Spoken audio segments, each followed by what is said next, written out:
Well, hello, everybody. I want to welcome my guest, Chris Elmore, and here with you, your host, Dana Labreck. Chris, what is your perspective on low testosterone and what do you feel about TRT, testosterone replacement therapy, as the cure all? Ooh. Well, I always get scared when I hear it's a cure-all.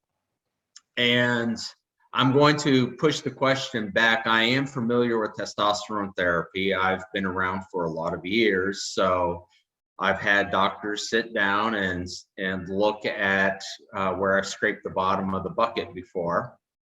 So Oh, I really? have intimate experience there, but I'm Gotcha. not as familiar with PRT. Is there a particular item in that you wanted to address?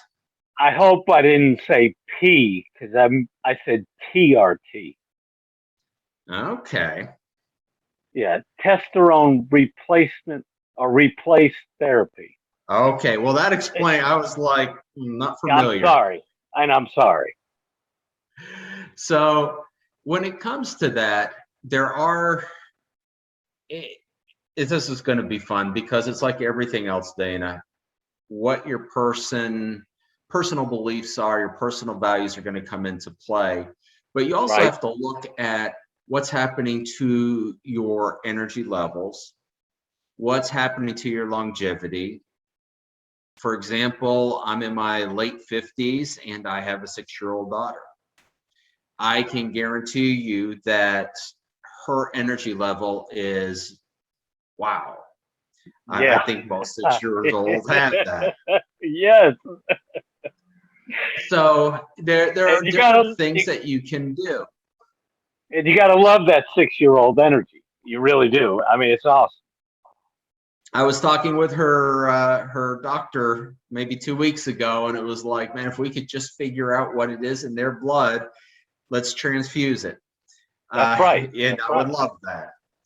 We'd make lots of So money. having walked down, oh yes. So having walked down this road myself, one is there's always a balancing factor of it's not a free lunch. It's not here's a placebo or sorry, a cure-all that has no impact because literally they put me on that and they watched my iron spike. Oh, And really? Oh, yes, wow. so literally I was within about 3 to 4% of toxic iron levels in my blood.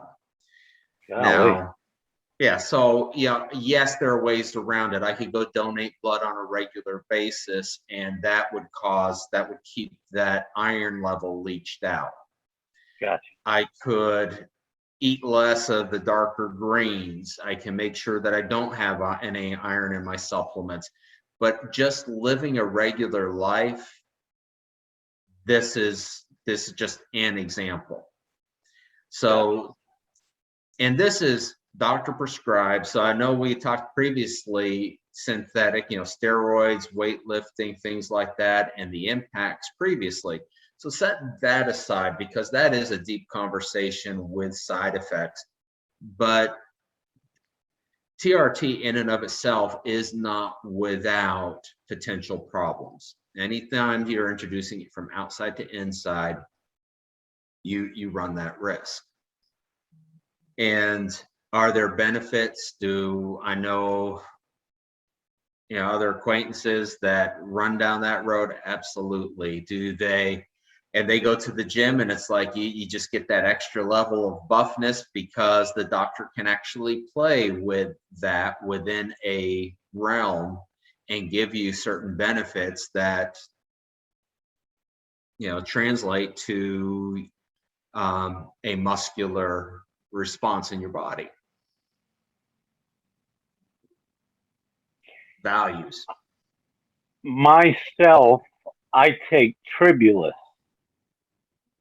If you've ever heard of the supplement, it's Tribulus,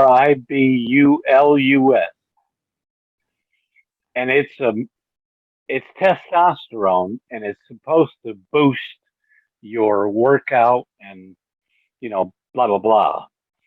So that's the reason why I was curious because I know testosterone is a big thing nowadays, because even younger than us in their 40s, they're thinking, oh my God, I got to do something.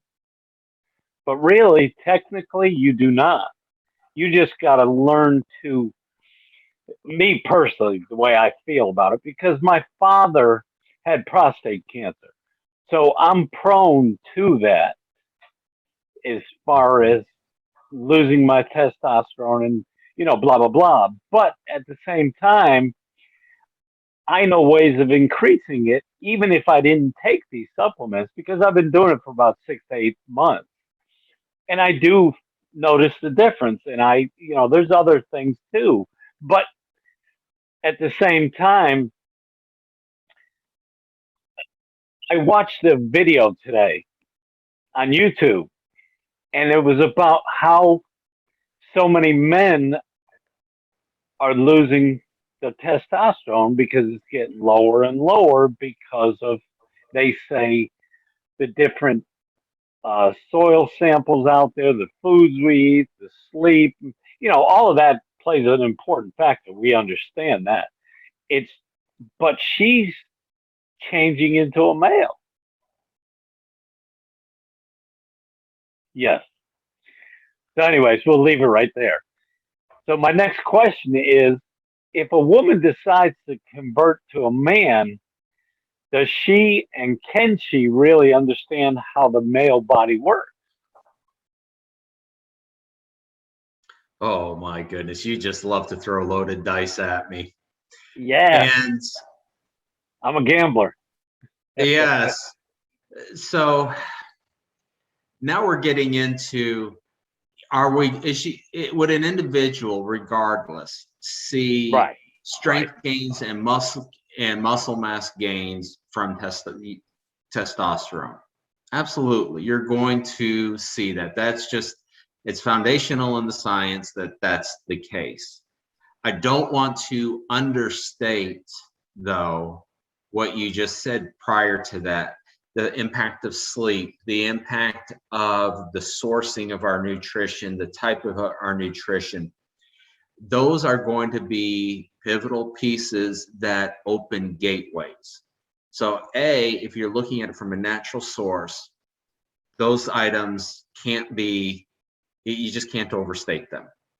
Conversely, if you do synthetic, you have to look at the studies that say it's going to repress your own natural creation of it. So the dependency, and this was also the thing I had the conversation with a doctor on, was as you go through this, you're going to decrease your ability to produce. Now, even women produce testosterone, Right. just like we produce estrogen. Exactly. There's a scale that happens inside of us, though. So we can certainly have our testosterone repressed and our estrogen enhanced. And a woman could go the other way and repress the estrogen and increase the testosterone. So the question I would ask back on this, Dana, is, can a man understand a woman by decreasing his testosterone and enhancing the level of estrogen? Being truthful with you, having lived around women my whole life because of having daughters and granddaughters, I was married almost 22 years, but that's beside the point. I really can't understand them because I'm not inside their body. They go through the chemical changes. Their hormones change so dramatically versus what ours do. That's Mhm. why, I mean, I understand the basics of it, but I could never say, well, I know how it feels. No way. It's And impossible. I agree with you. I have 6 sisters. I have 3 daughters at home, a wife. Uh, so I'm Six around sisters. yes, Wow. plenty. I've seen plenty of it over the years, and I would agree with you. I can have a sense of things and I understand when I'm seeing things, sometimes what's happening. But even it, let's put it this way. In my take, as a high, when you go into a high estrogen, low testosterone world, you can see it's like getting to dip your toe into the well of how their emotions work.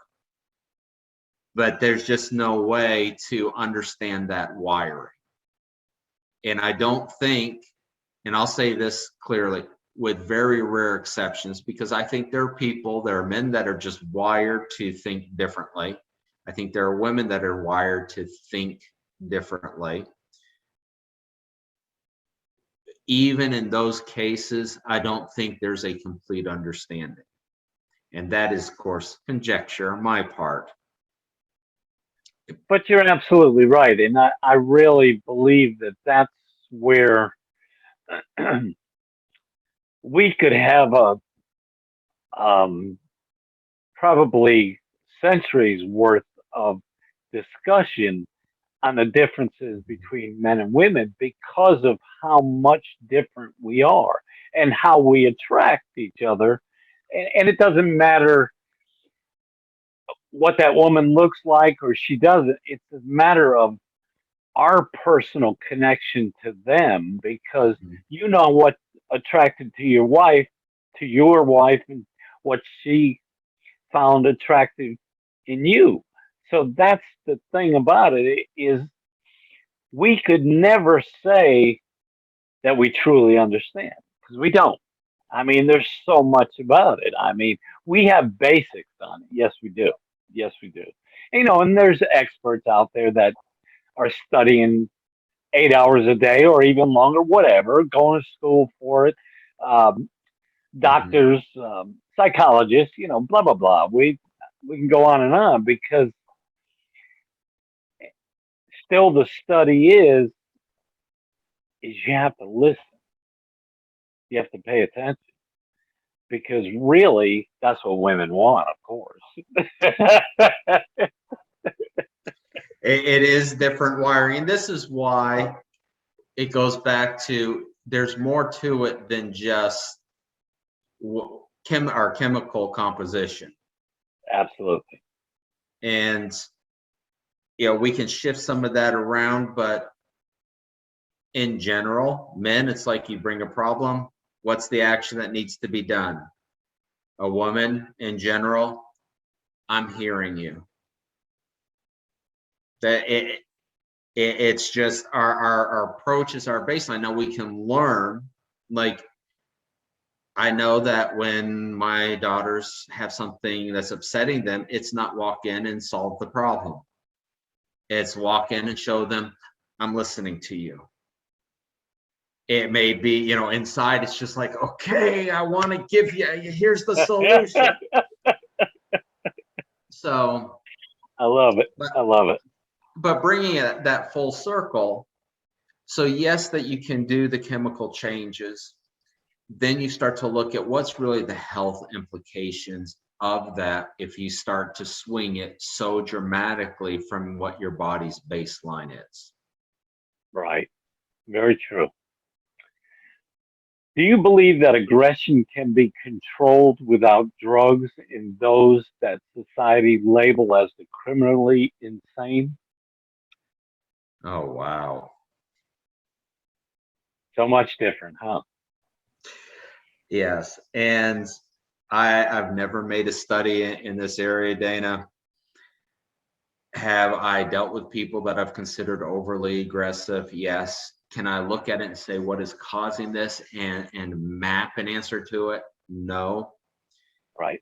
And so becomes a question, is that a chemical structure? Is it a psychological structure?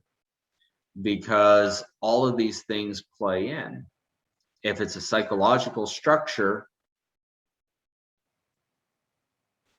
there's a different path than if it's a chemical structure. Right. And even then, again, you're going to say, okay, what's the balance? They may at that point say, no, I'd rather have the impact of these chemicals and have the following positive type of life than to do without and then end up in a penitentiary for life. Right. And some of them, they, um, that's all they know because of the way they were raised or whatever they believed or the chemical imbalance in their life, like you said, you know, made a big difference. But anyways, do you think that the coronavirus is causing an unhealthy society, that people are losing control of everyday life? I think, well, as I hear that, I translate that from a psychological perspective because we're not linear or flat. We're multidimensional. We're mental, emotional, spiritual, physical beings. And while most people think of corona on a physical plane, the emotional and mental and spiritual impact is very real. And I can look in my own household and see the difference between, okay, let's go out, and having spent a year of not going out. It's just that sense of, okay, of letting go of some worries, even though there's still risk out there. It's by walking out, you're saying, I'm willing to, I'm willing to slay the dragon, or at least face the dragon. And it is still a dominant theme. We see variants that are reported and go, okay. And there's a lot of debate on that. And I can, people that I know extremely well who have,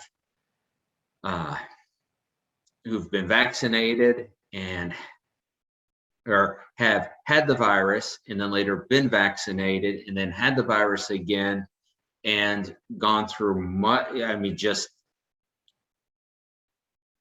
some really close call material because of that, but they're fine 3 weeks later. And I've seen others that are 4, 5, 6 months in recovery. So it has a psychological toll on everybody because it is such an unknown. And then there are so many debates about the accuracy of what's reported or what's not reported, and their concerns with that. It's just, yeah, does it impact everyone's health? In many, many ways, and not just, did you get the virus or not? Yeah, exactly. And see, my oldest daughter, her doctor recommended it because of her health. My next door neighbor, he got it done because he felt that his health was at risk, and so on and so forth. Me, I've been isolated, so I really, yes, I do ghost every once in a while, but I depend on everybody else for rides. And then on top of that, most of my stuff, I have it delivered to me. So that's why I stay contained, more or less. Um, Last question. Do you believe that these trying times are just the beginning of what's to come in your own spiritual background or belief system? So sadly, I do. And it is a mix within that because, here I am, late 50s. I'd like to say, hey, life has been cakewalk. It's not cakewalk. I don't think that there's pretty much anyone who feels that it was cakewalk. Whether you had a silver spoon born or later earned or given, there's still all the challenges that go with that. And there's enough reports that we see of people that you would go, really, why are they sad? So everyone has challenges. And from a faith perspective, I've learned that I can't see past what's right in front of my nose. And I have complete faith that God's in control. So I look at that and I go, okay, Father, that's your bag. I deal with what I see in front of me the best I can, knowing that ultimately you're the one who has everything mapped out. You just say, defer to me and let me handle it. He still says work. So you get out there, you do your best. But ultimately, if it doesn't go how I think it is, I just go, okay, Father, what's the plan? And I shift and change. So yes, I think things have been tough and they will continue to go through really tough times.